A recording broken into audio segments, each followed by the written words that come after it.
Kita sudah masuk bulan Dzulqa'dah setelah kita meninggalkan bulan Ramadan yang penuh dengan barokah. Lalu kita menginjak bulan Syawal yang arti Syawal itu meningkat. Mudah-mudahan diharapkan kemarin ketika Ramadan kita semaksimal mungkin berusaha beribadah sebanyak-banyaknya, sebaik-baiknya. Lalu di bulan Syawal kita meningkat, bukannya makin merendah atau berkurang. Seharusnya meningkat Syawal itu. Dan mudah-mudahan kita termasuk orang-orang yang dikategorikan oleh Allah minal aidina wal faizin, orang-orang yang kembali kepada kefitrahan, kembali kepada kesucian, kembali ke tempat semula yang penuh dengan apa? Penuh dengan kesucian, tempat yang dekat dengan Allah. Karena maaf, yang menyebabkan kita jauh dari Allah adalah dosa. Kita ini kan awalnya di tempat fitrah, di tempat yang suci, yang dekat dengan Allah. Tapi jalannya waktu, kita sering berbuat hilaf, dosa, keliru, salah. Akhirnya dari tempat yang dekat dengan Allah, yang suci, kita beranjak sedikit demi sedikit, perlahan-lahan menjauh dari tempat yang suci tadi. Tak, tak, tak, tak, tak, tak. Semakin banyak dosa akan semakin jauh dari tempat yang fitrah tadi. Tapi dengan puasa, kita cuci, kita laundry dosa-dosa kita. Dengan berbuat hablum minallah dan hablum minannas, maka diharap dari tempat yang kita mungkin jauh karena lantaran dosa, lisu, ya, kembali ke tempat suci ini, ke tempat yang dekat dengan Allah Subhanahu wa Ta'ala. Orang mungkin semua boleh lebaran, bahasa Bugisnya malepa, ya, malepa, boleh lebaran, boleh, masya Allah gembira, baju baru, kerudung baru, gordeng baru, sopa baru, istri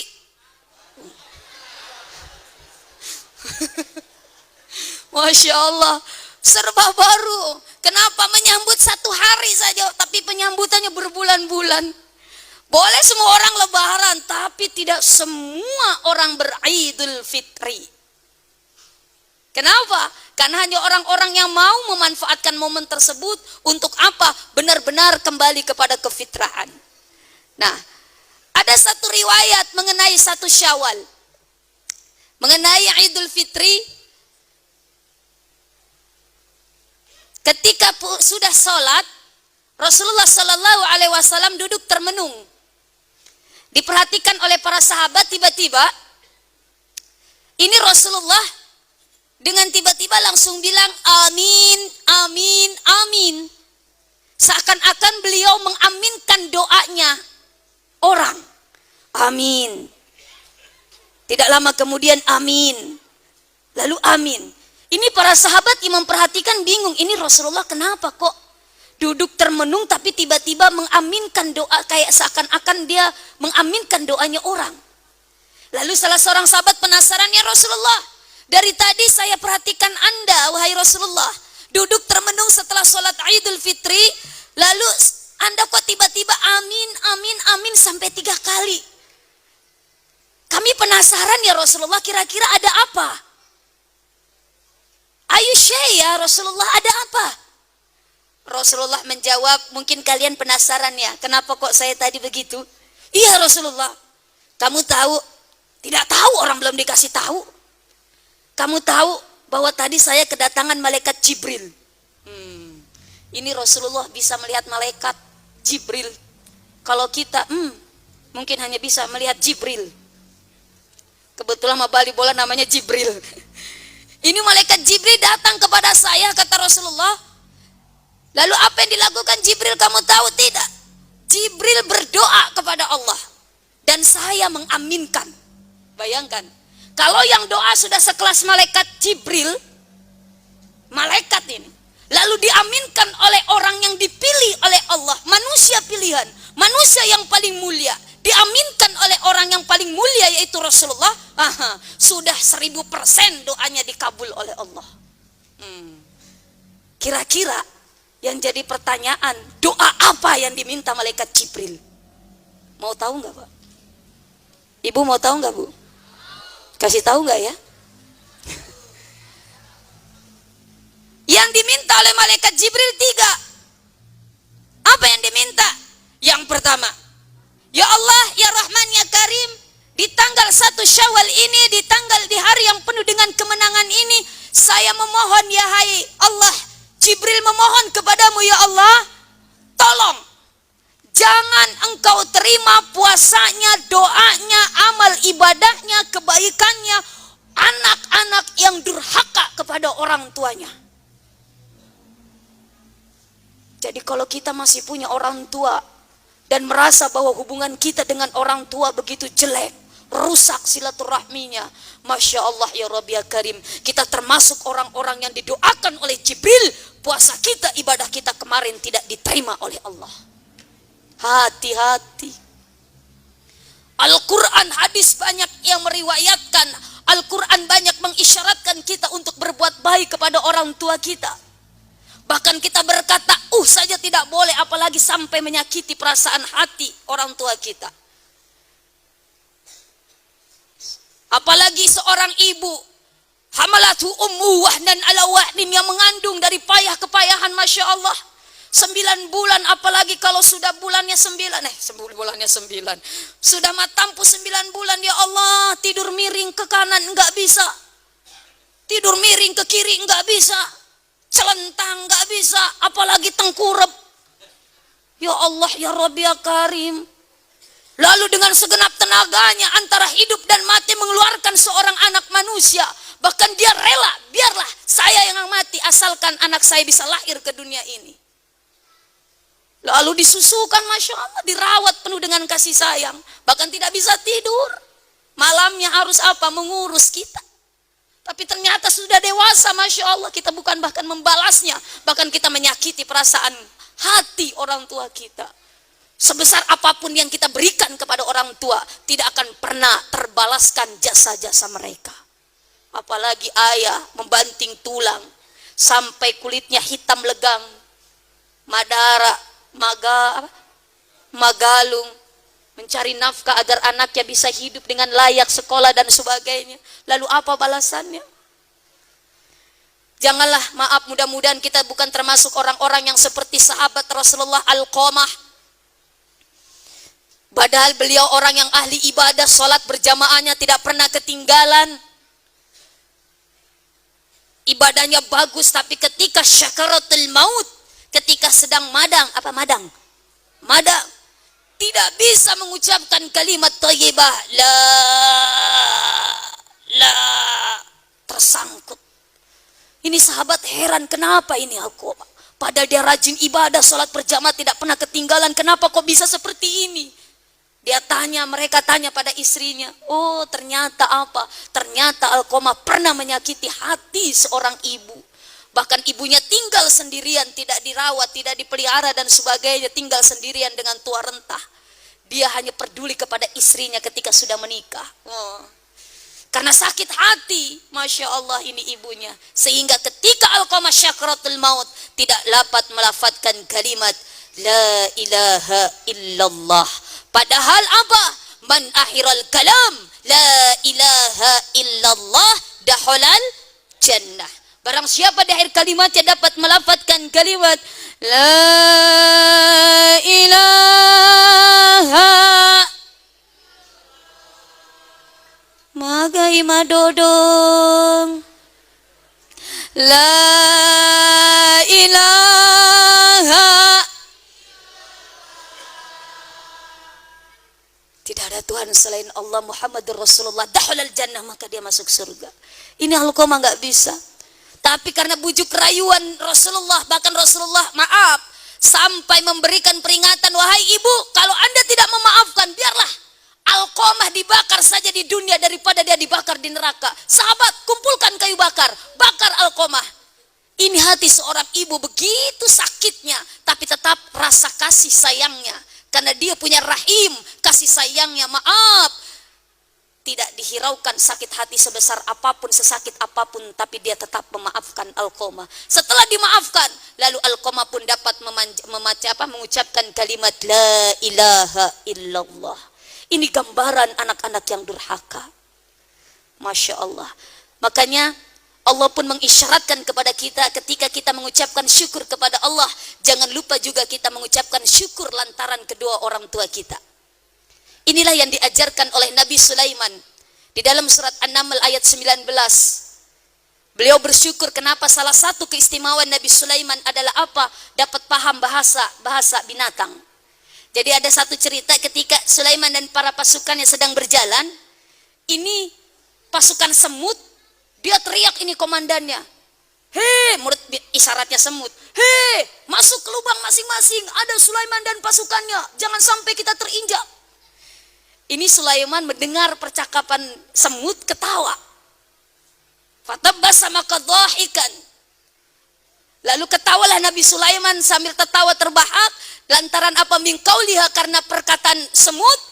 Lalu Nabi Sulaiman pun memanjatkan doa, Rabbi auzi'ni an ashkura ni'mataka allati an'amta alayya wa ala walidayya wa an a'mala salihan tardahu wa adkhilni bi rahmatika fi ibadika salihin. Rabbi auzi'ni, ya Allah, berikanlah kepada kami rasa nikmat yang telah Engkau berikan, dan berikanlah kepada kami rasa syukur, an ashkura ni'mataka allati, atas nikmat-nikmat yang Engkau berikan, wa ala walidayya, dan kepada kedua orang tua hamba. Nah, ini doa, maaf kata guru saya, alangkah baiknya kalau dibaca kita ketika sujud syukur. Ini surat An-Naml ayat 19. Rabbi auzi'ni an ashkura ni'mataka allati sampai akhir. Ini baca ketika kita sujud syukur. Bahkan kata guru saya, alangkah baiknya kita melakukan sujud syukur setiap habis sholat wajib, sebagai bentuk rasa syukur kita kepada nikmat Allah yang telah Allah berikan. Sehabis sholat wajib, sujud syukur sebagai bentuk rasa syukur kita kepada Allah, karena pada saat ini masih diberikan kesempatan untuk bisa beribadah kepada Allah. Ini doa yang pertama. Jangan diterima doanya, amal ibadahnya anak-anak yang durhaka kepada orang tua. Yang kedua, apa yang diminta oleh malaikat Jibril lalu diaminkan oleh Rasulullah, ya Allah, ya Rahman, ya Karim, tolong jangan Engkau terima puasanya, doanya, pahala ibadahnya istri yang durhaka kepada suaminya. Yang jadi pertanyaan ini, ibu-ibu tanya, kira-kira tadi istri yang durhaka sama suaminya, kira-kira ada enggak suami yang durhaka sama istri? Langsung jawab ibu. Kira-kira ada enggak Pak suami yang durhaka sama istri? Ada. Ibu, kira-kira ada enggak suami yang durhaka sama istri? Wah, kompak kalau ibu. Ya. Kenapa hadisnya hanya dikatakan istri yang durhaka kepada suami? Karena memang seorang wanita ketika sudah menikah beda dengan laki-laki. Kalau sebelum menikah laki-laki menjadi tanggung jawab orang tuanya, maka ketika sudah menikah lepaslah tanggung jawab orang tuanya. Berbeda dengan wanita, kalau perempuan sebelum menikah tanggung jawab orang tuanya, sudah menikah berpindah menjadi tanggung jawab suami. Dan suamilah yang memiliki tanggung jawab. Maka besar sekali tanggung jawab suami. Suami adalah supir. Kalau terjadi kecelakaan, kira-kira yang ditangkap polisi supir atau penumpang? Kelak yang ditanya oleh Allah, diminta pertanggungjawaban adalah siapa? Bapak. Kalau istrinya tidak sholat lalu dibiarkan sama bapak, maka bapaklah yang kena dosa. Ibu kena dosa, udah tahu bapak juga kena dosa. Karena apa? Dibiarin. Masya Allah. Tapi kalau kebalikan, enggak. Dosa-dosa ditanggung bapak, istri enggak kecipretan. Maka apa? Inilah yang disinggung. Tapi ada suami yang durhaka kepada istri. Masya Allah.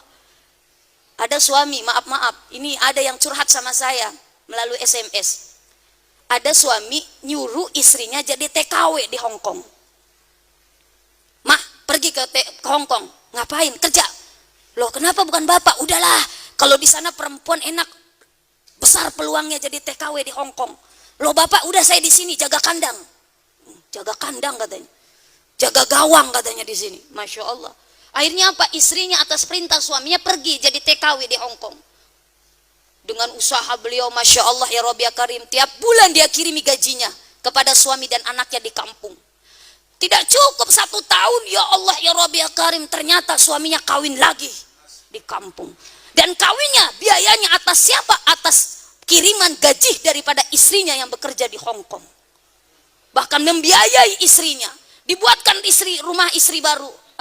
Istri barunya rumah yang bagus. Dari mana uangnya? Dari istrinya yang dia perintahkan kerja di Hong Kong. Lah ini contoh suami yang durhaka. Padahal mencari nafkah adalah kewajiban suami. Memberikan nafkah lahir dan batin adalah kewajiban suami dan istri.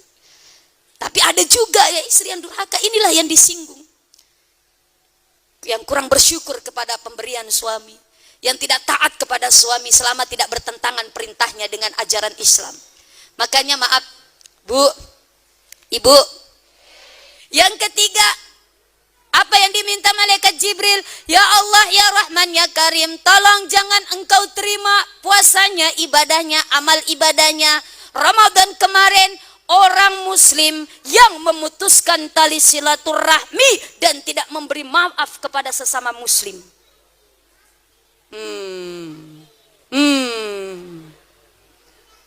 Banyak gak, Bu? Ada nggak? Ada yang baku bombe di sini? Ada? Ya Allah, rugi dong. Ini bukan saya mengatakan, ini hadis. Masya Allah ya Rabbi ya Karim. Bahkan dalam satu hadis qudsi, tidak ada perkara yang lebih cepat siksanya di dunia dan di akhirat kecuali yang pertama orang yang membunuh sesama muslim dan 2 orang yang memutuskan tali silaturahmi. Siksa di dunianya maaf banyak musuh dan sisa di akhiratnya luar biasa.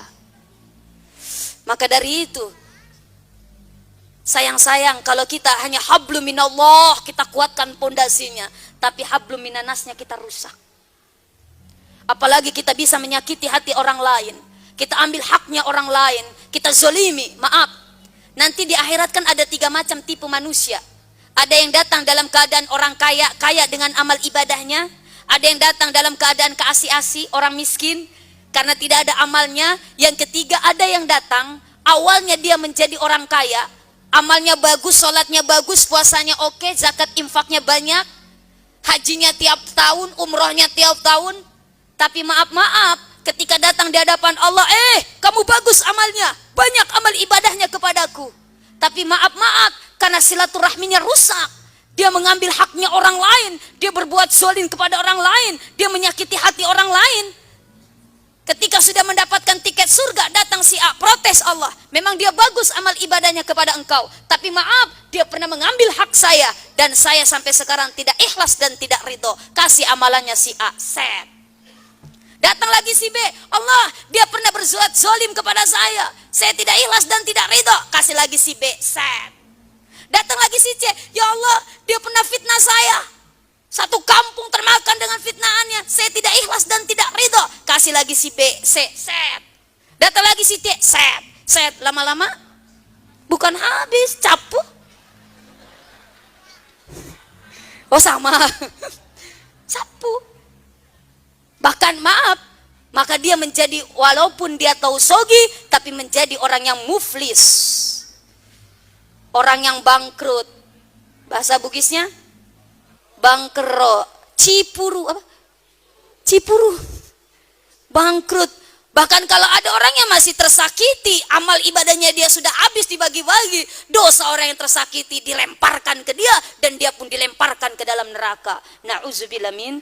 Ini berkaitan dengan hablum minanas, silaturahmi. Maka dari itu saya katakan tadi, semua orang boleh berlebaran, semua orang boleh malepe, tapi tidak semua orang beridul fitri. Kenapa? Karena mungkin bisa jadi hablum minallahnya oke, tapi hablum minanasnya maaf. Maka di Indonesia ada tradisi halal bihalal.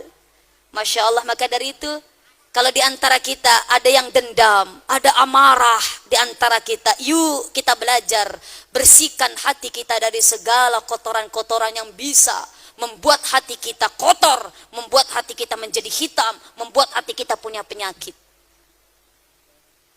Dari penyakit-penyakit hati tersebut, maboro, macingkang, masek ke makut tu masiriat ti mango mango. Ya Allah ya Rabbi ya Karim. Inilah bibit-bibit dari apa? Dari sebab-sebab hablum minanas rusak. Salah satu contoh, maaf Bu, Pak, di Pindrang kemarin 1 bulan yang lalu lebih ada tragedi penusukan imam di daerah Babana, Kecamatan Duampanua, Kabupaten Pindrang. Ini seorang imam ditusuk oleh jamaahnya sementara sedang sholat subuh. Di rakaat pertama, imamnya baca ihdinas siratal mustaqim, tunjukkan saya jalan yang lurus. Tiba-tiba di belakang ada yang nusuk, sak. Ya Allah. Seperti kejadiannya dulu sahabat Khalifah Umar bin Khattab, pengganti Abu Bakar bin As-Siddiq, beliau meninggal karena lantaran dibunuh oleh seseorang yang bernama Abu Lu'lu' bil Mulzam. Tapi Abu Lu'lu' ini orang Yahudi. Dia menyusuk sholat berjamaah. Jadi ketika Abu Umar bin Khattab sedang sholat ditusuk. Ini Abu Lu'lu' orang Yahudi, dendam sama Umar bin Khattab. Lah ini di Indonesia, Masya Allah, dibunuh oleh orang Islam, bahkan pengurus masjid. Kenapa dia bunuh? Masiriati. Kenapa? Karena kalau maaf, ini lantaran imam diangkat baru ini imam. Ini karena keberadaannya, ini orang yang menusuk tidak jadi imam. Jadi masiriati. Kalau tidak ada dia, saya yang jadi imam. Tapi lantaran dia, saya nggak jadi imam. Ditusuk nih. Masiriati. Masya Allah ya Rabbi ya Karim. Ini orang yang sholat, maaf, ini kan pengurus masjid. Orang yang sholatnya rajin insya Allah. Orang yang dekat masjid, pengurus masjid. Ini setan iblis masih bisa menggoda. Hatinya masih bisa dimasukin oleh iblis dan setan. Apalagi kalau hati kita tidak pernah ingat kepada Allah. Masya Allah ya Rabbi ya Karim. Ini penyakit-penyakit hati yang bisa rusak dunia kita. Dan nanti bisa juga membuat rusak kehidupan akhirat kita.